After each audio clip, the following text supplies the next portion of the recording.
dado o adiantado da hora relativamente ao programa dos trabalhos, manifestar o prazer e o gosto que tenho em poder participar nesta iniciativa do ISCET, a propósito da comemoração dos 50 anos do Código Civil, que é, obviamente, muito meritória e contribuirá certamente com as opiniões e com as posições aqui manifestadas ao longo do Congresso, para todos despertarmos um bocadinho sobre as questões que se colocam, o que foi e o que será o Código Civil.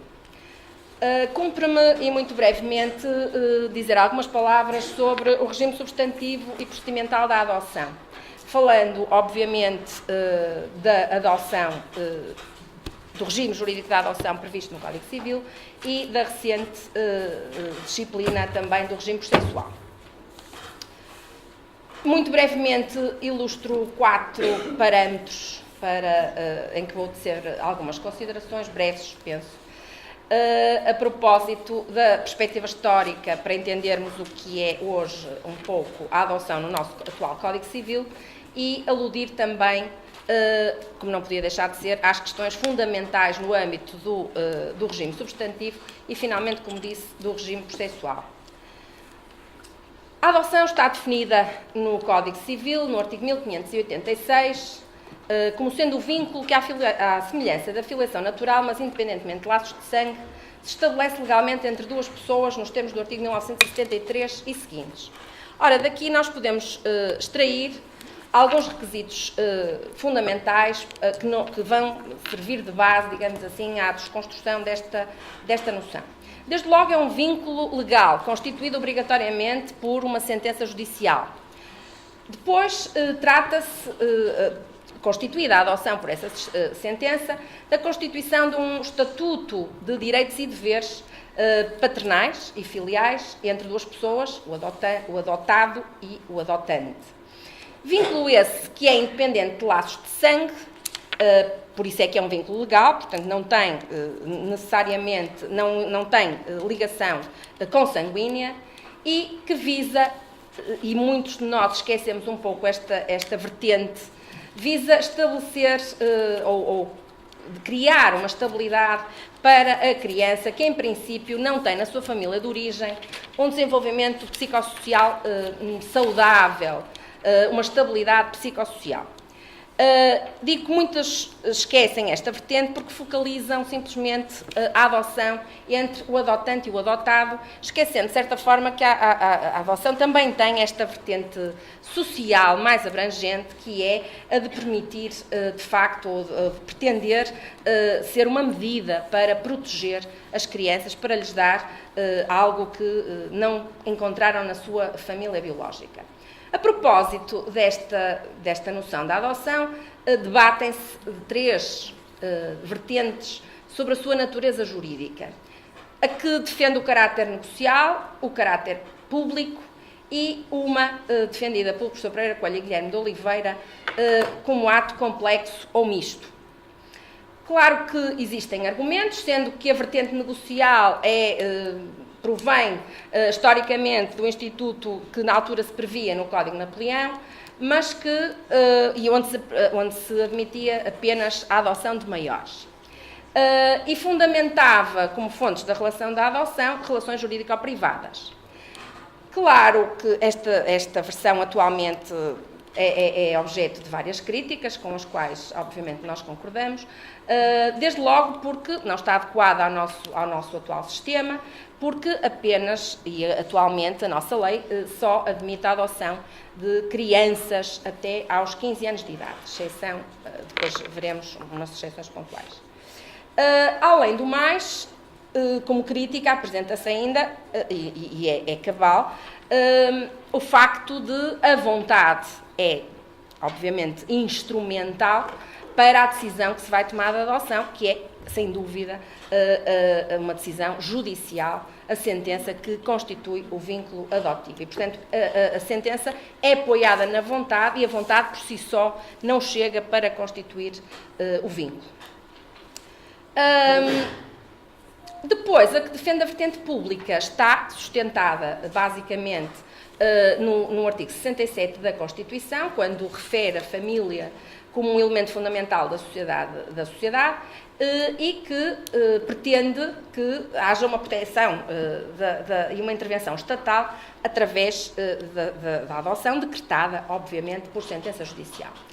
Outro suporte importante para esta tese é o artigo 20 da Convenção dos Direitos da Criança, que estabelece que é obrigação, digamos, estadual e ao nível internacional, obviamente, que o Estado garanta proteção, assistência e que tome medidas no sentido de entregar e de criar as condições para o desenvolvimento saudável do ponto de vista social, do ponto de vista emocional da criança. Tendo em atenção, obviamente, um ponto que vamos referir a seguir, que é o superior interesse da criança. A vertente mista, obviamente que congrega a situação que mais se adapta à nossa atualidade jurídica e baseia-se, obviamente, como não podia deixar de ser, na sentença judicial, que é, de facto, o ponto de constituição desta relação jurídico-familiar. O Sr. Doutor disse muito bem, a adoção é uma das grandes fontes do direito da família e é com base neste momento, embora existam momentos anteriores de caráter administrativo, mas, de facto, a parte da sentença judicial é a responsável, efetivamente, pela constituição do vínculo. E assim é de tal forma que a nossa regulamentação também prevê o caráter irrevogável da adoção.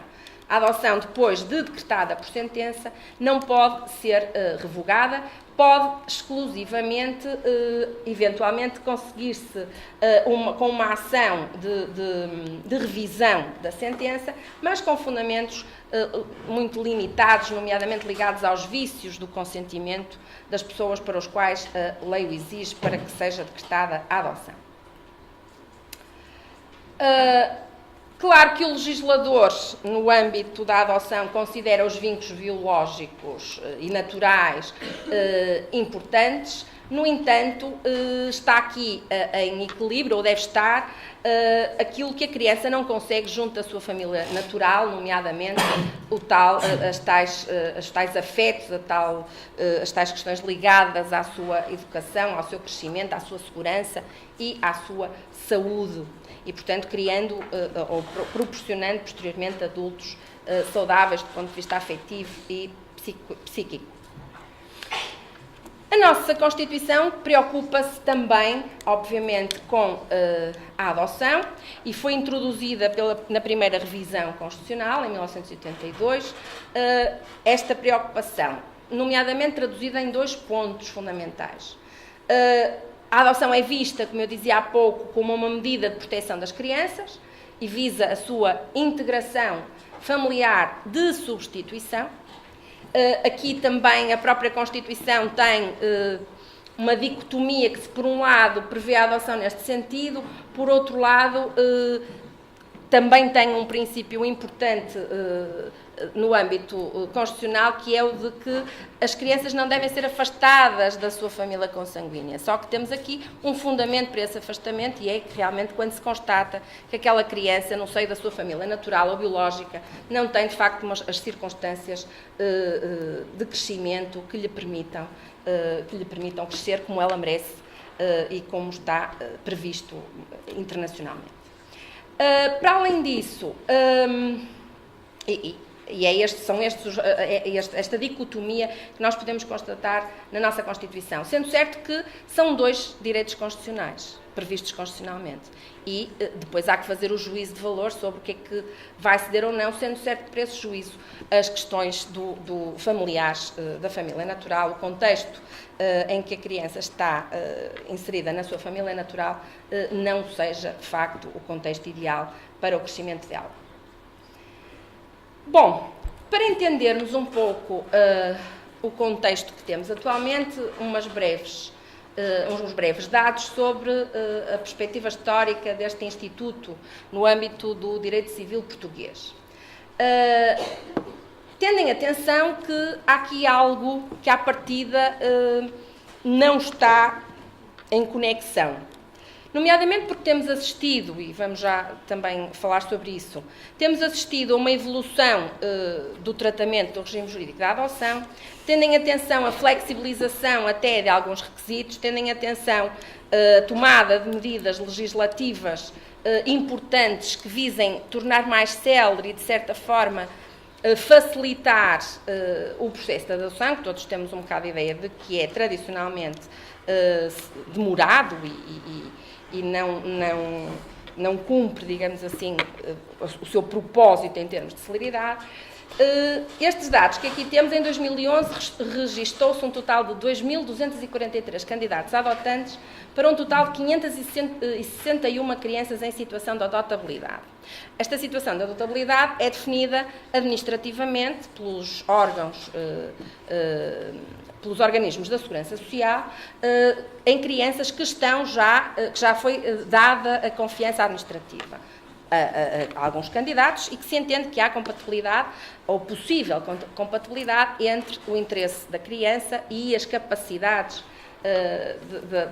da família a quem foi confiado. E, portanto, repare-se que há aqui um número de candidatos substancialmente superior e o mesmo acontece em 2012, embora tenha decrescido um pouco o número de candidatos, mas o que é certo é que não há correspondência entre os candidatos à adoção e as crianças que efetivamente estão em situação de adotabilidade e que, segundo o espírito da adoção, é exatamente esse, é proteger a criança e tratar do seu superior interesse. Quanto aos processos findos, e agora mais na vertente da celeridade, temos que em 2011 findaram, portanto, processos de adoção 455 e em 2014 baixou esse número para 406. Porquê que isto é assim?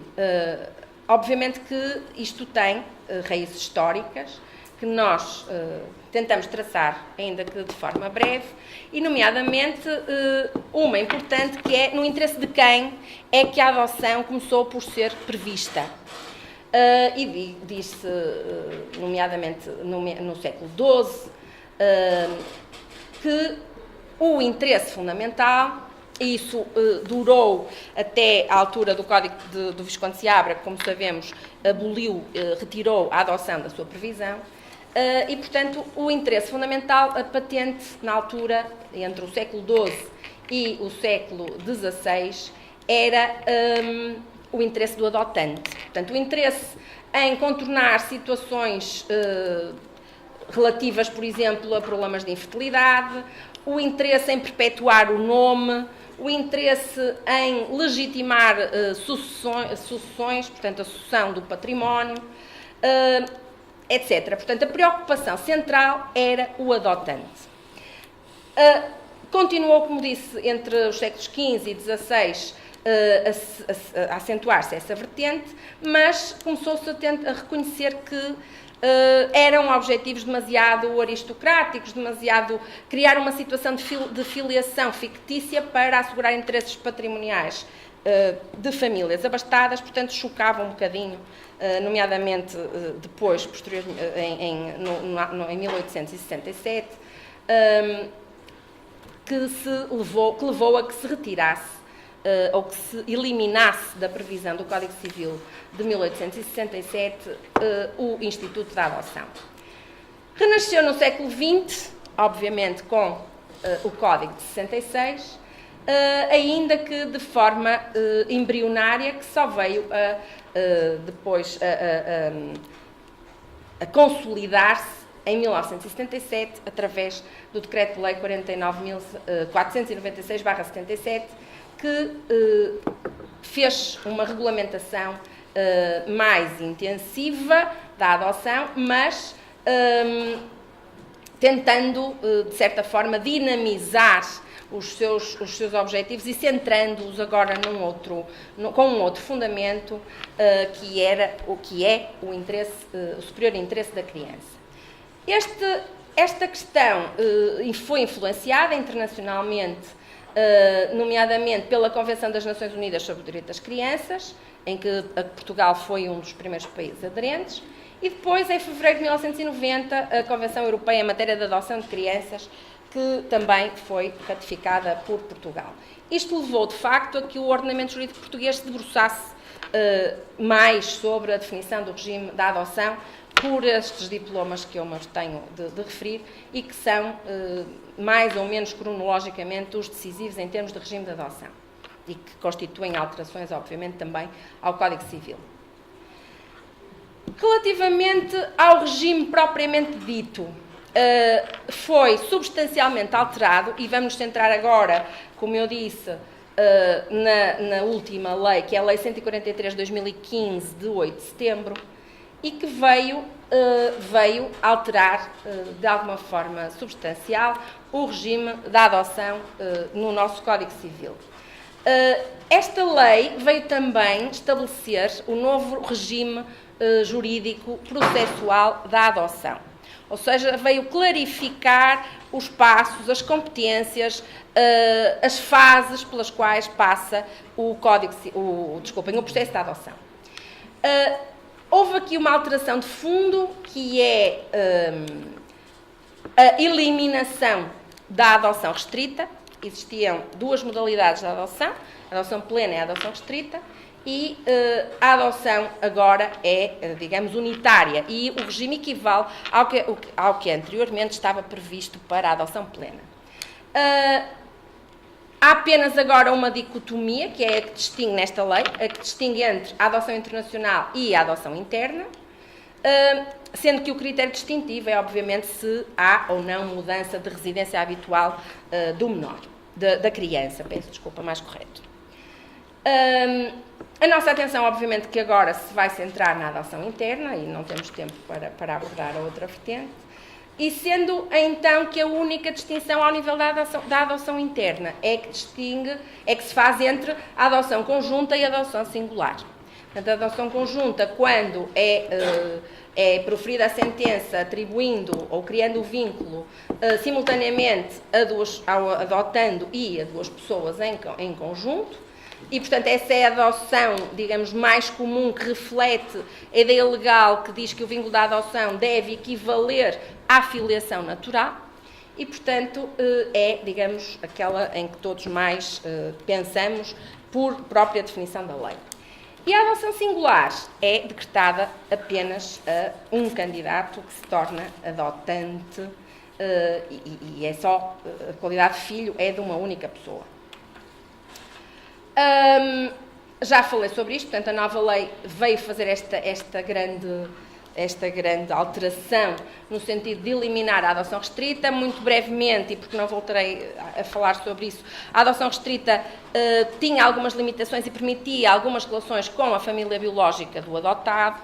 Agora, pretende-se, embora haja situações muito excepcionais em que isso possa acontecer, pretende-se que haja o corte definitivo com a família biológica ou natural do adotado. Porquê? Porque se é para lhe conferir estabilidade, se não tinha essa estabilidade no seio da família natural, portanto, a conflituar em duas famílias, certamente, que era pior. E, portanto, o legislador optou por... Tem o apadrinhamento. Tem o apadrinhamento. Tem o apadrinhamento. É a substituição, mas que não funciona. Não tem. Desde que há lei, se é o pai 5, em Portugal é o máximo. Pois, não tenho experiência, de facto, nesse sentido. Como vos disse, o sentido e objetivo da adoção é o superior interesse da criança. O que está em causa é o adotando e, por um lado, do ponto de vista mais subjetivo, mas num plano mais amplo, a proteção da infância que esteja reconhecidamente excluída no caso das suas relações familiares naturais consanguíneas. Requisitos para a adoção, requisitos gerais, corresponder ao superior interesse da criança, já referi. Apresentar reais vantagens para o adotado, portanto, neste caso, a tal perspectiva mais subjetiva. E é pressa, doutora Melania. Eu tenho só quantos minutos? Já vou em 19, ainda não disse nada.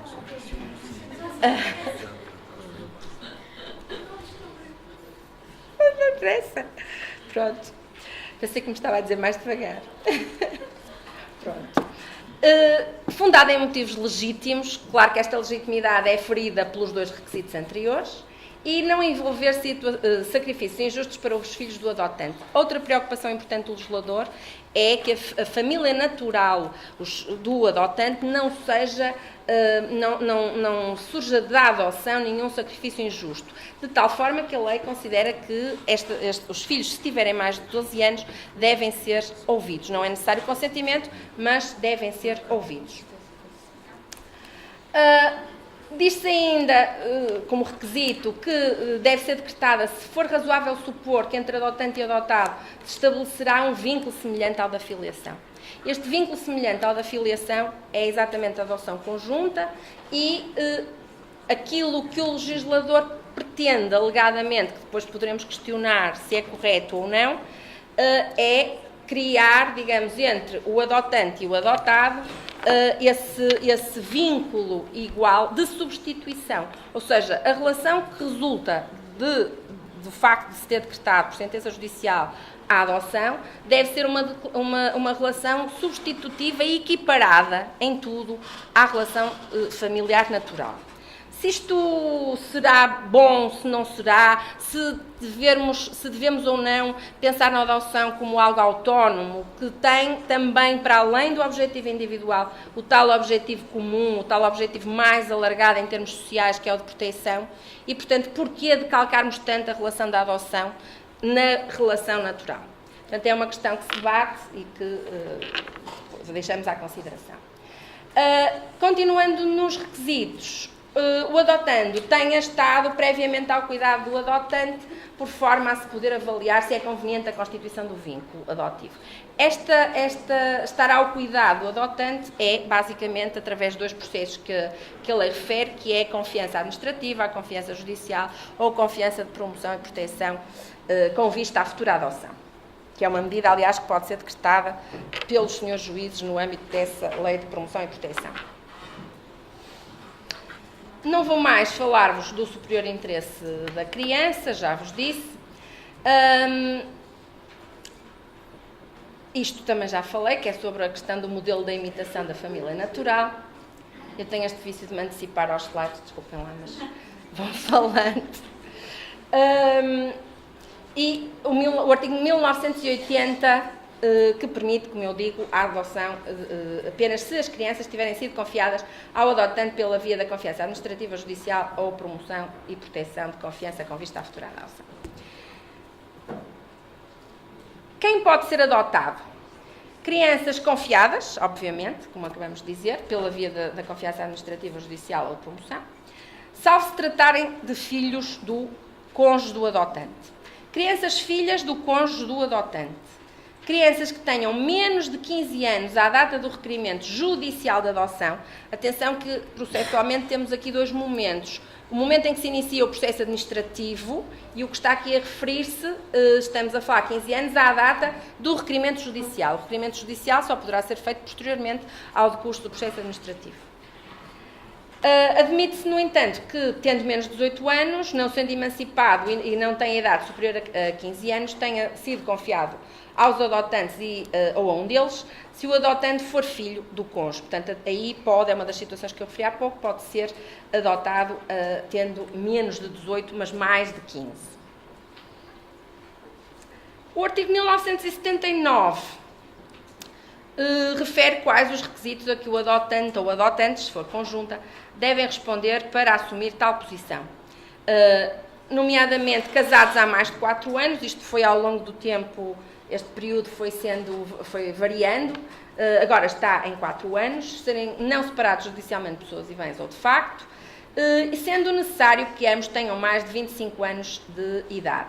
De notar aqui, e dada a relevância que a união de facto cada vez mais tem vindo a assumir no nosso direito da família, que é a contabilização. Estes 4 anos de casamento não tem que ser só de casamento. Se previamente ao casamento houve um período de união de facto, ele é contabilizado para os 4 anos necessários como requisito legal.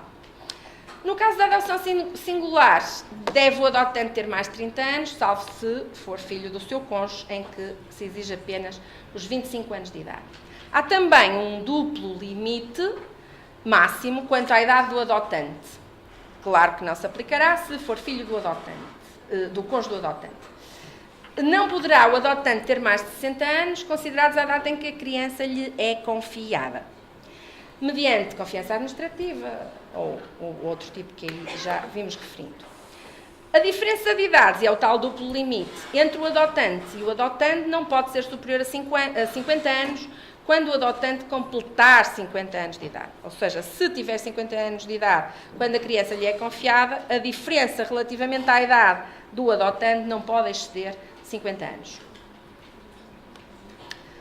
Terceiros, relativamente à adoção. Quem são? Basicamente, os familiares do adotante, parentes e tutor do adotando. Quanto aos familiares do adotante, como já vimos, a importância que tem a família do adotante e a importância também ligada ao cônjuge não separado de pessoas e bens que necessita de dar o seu consentimento para a adoção. Quanto aos parentes e tutor do adotando, exige-se o consentimento para a adoção prestado pelo tutor e por certos parentes do adotando e ainda a audição de alguns desses parentes. Consentimento, esta vertente é importante. O adotando, se tiver mais de 12 anos, tem que consentir. O cônjuge do adotante, já vimos, não separado de pessoas e bens. Os pais do adotando, ainda que sejam menores, isto é uma inovação também, e não exerçam as responsabilidades parentais, desde que tenha tido lugar a medida de promoção e proteção de confiança com vista à adoção. Portanto, nesta circunstância é necessário o consentimento dos pais do adotando. Dos ascendentes e colaterais até ao 3º grau, ou do tutor, quando os pais tenham falecido, os pais do adotando, e tenham a viver consigo a seu cargo o adotando. E também, obviamente, o consentimento dos adotantes é essencial. Requisitos do consentimento. É prestado perante o juiz, sempre. Na fase administrativa existe o consentimento prévio para constituir a confiança administrativa, que é também prestado sempre perante o juiz. É inequívoco, não pode haver dúvidas sobre esse consentimento, é irrevogável e não está sujeito a caducidade, contrariamente ao que acontecia até agora, que previa a caducidade do consentimento se a criança não fosse adotada no prazo de 3 anos. Portanto, agora o consentimento não está sujeito a caducidade. E em muitas circunstâncias, o juiz pode decidir da dispensa do consentimento, nos termos do número 3 de 1981 do Código Civil. Uma breve nota relativamente ao consentimento da mãe, que não pode ser prestado antes de decorridas 6 semanas após o parto, por questões físicas e de saúde, certamente.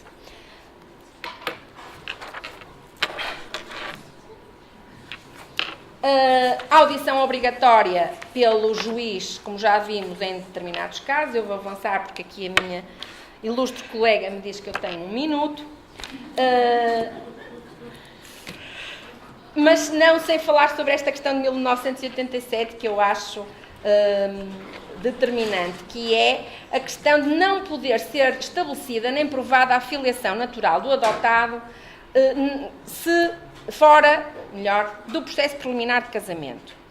Isto leva a que seja necessária uma interpretação, não literal, obviamente, deste artigo. Porquê? Porque poderemos ter situações, por exemplo, em que passa, nomeadamente quanto aos impedimentos para casamento, em que passa despercebido o vínculo natural e, eventualmente, termos casamentos entre pais e filhos. E, portanto, nessa medida, admite-se que seja também de se estabelecer a filiação e de se provar essa filiação em sede da ação de nulidade ou anulação do casamento, porque senão estaria em causa, obviamente, uma solução que não seria admissível. Isto face aos impedimentos para o casamento. Segredo da identidade do adotante. O artigo 1985.1 prevê o impedimento da revelação da identidade dos adotantes aos pais biológicos do adotado. Todos nós intuímos um pouco essa fundamentação, porque, obviamente, trará possivelmente alguns conflitos que não serão benéficos para o interesse do menor, da criança. Esta norma é, no entanto, supletiva. Se o adotante concordar que a sua identidade seja revelada, nada o impedirá. Relativamente aos pais biológicos, em princípio pode revelar-se a identidade, a não ser que expressamente declarem em sentido contrário. Os efeitos da adoção também já falei há pouco, ainda que brevemente. O principal é que se extinguem as relações familiares entre adotado e os seus ascendentes e colaterais naturais, sem prejuízo, já vimos, do que se refere a impedimentos matrimoniais.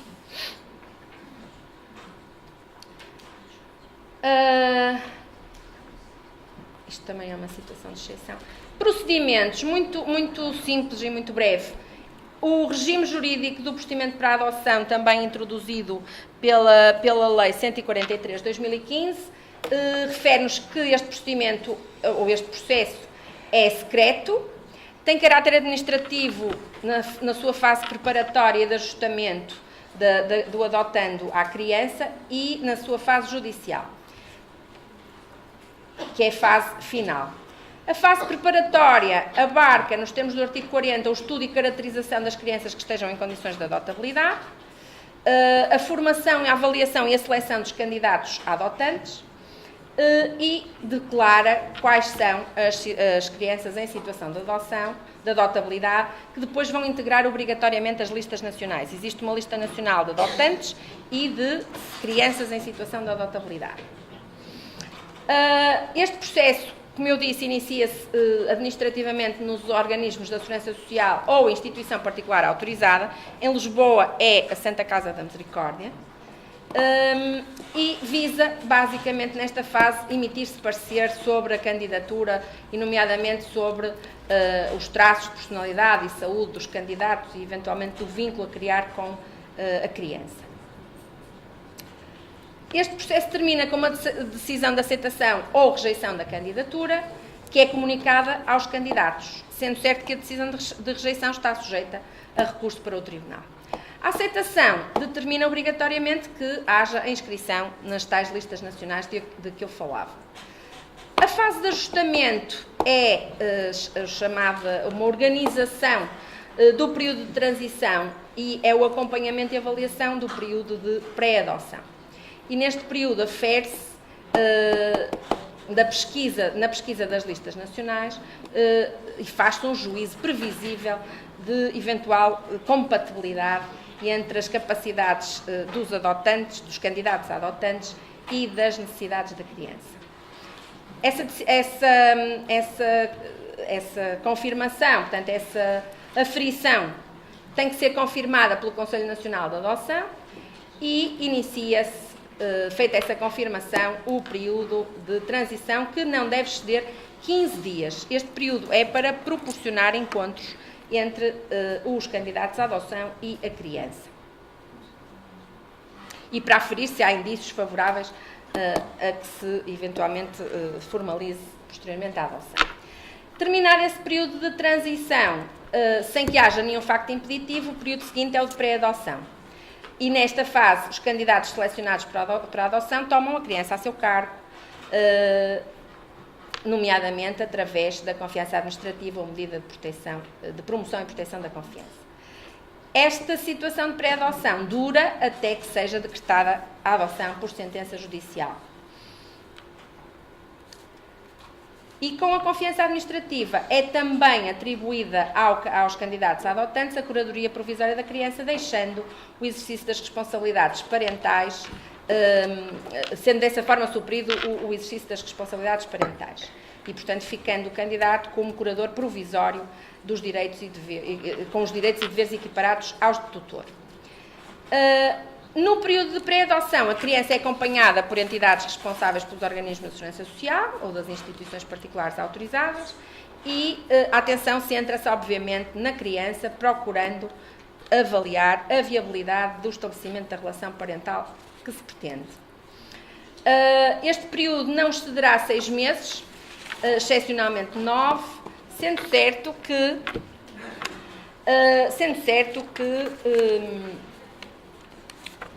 se se tratar de filho de cônjuge, o período é apenas 3 meses. Abreviando, termina